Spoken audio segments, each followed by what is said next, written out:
Makapangyarihan at maimpluwensyang ahensya ang Department of Interior and Local Government na pinamunuan ni yumaong Secretary Jesse Robredo. Kaya naman inaabangan na ngayon kung sino ang pipiliin ni Pangulong Noynoy Aquino para mamuno rito. May news to go si Sherry Ann Torres.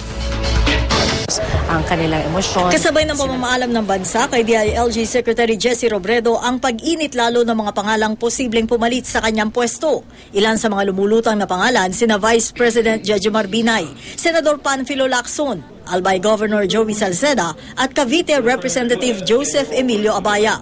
Isa-isa silang sinukat ni Senate President Juan Ponce Enrile. I think the Vice President will be well suited for the job because he has been the head of a premier city of the country for a long time, no? And so he knows the problems of local governments. I think if they will tap Senator Lacson to head that department, he will do very well because he's trained as a law enforcement person, and the police organization is under that department.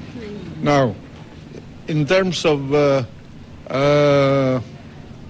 political content of that function, he's familiar with the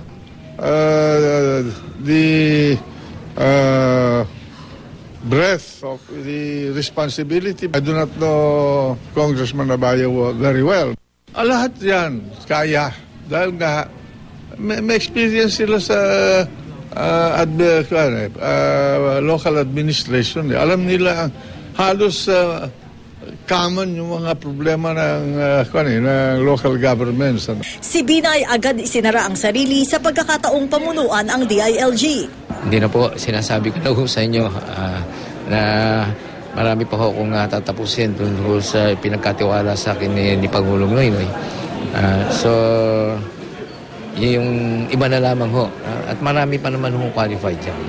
Ayon sa isang profesor ng Public Administration, napakalakas, maimpluwensya at sensitibong ahensya ang Department of Interior and Local Government. Nasasaklawan kasi nito ang Philippine National Police, Bureau of Jail Management and Penology, Bureau of Fire Protection, Philippine Public Safety College, National Police Commission at lahat ng local government units sa buong bansa.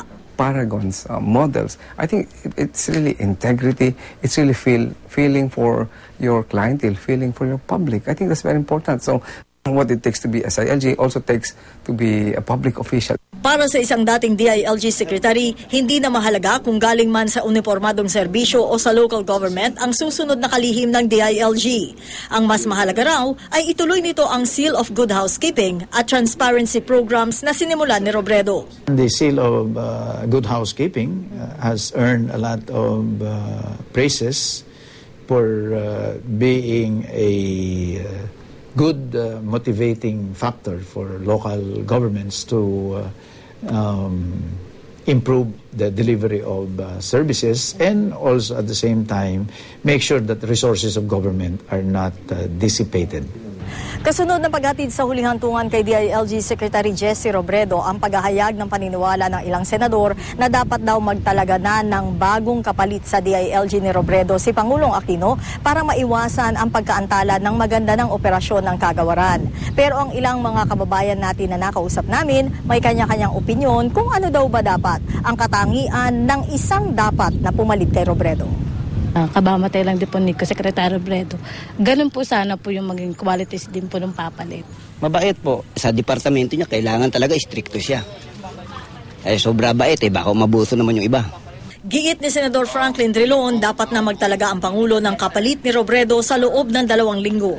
Cannot allow the department to run by remote control from the Office of the Executive Secretary. That is not good, because especially that this involves the Philippine National Police, where the peace and order is the mandate. Sherry Ann Torres, GMA News.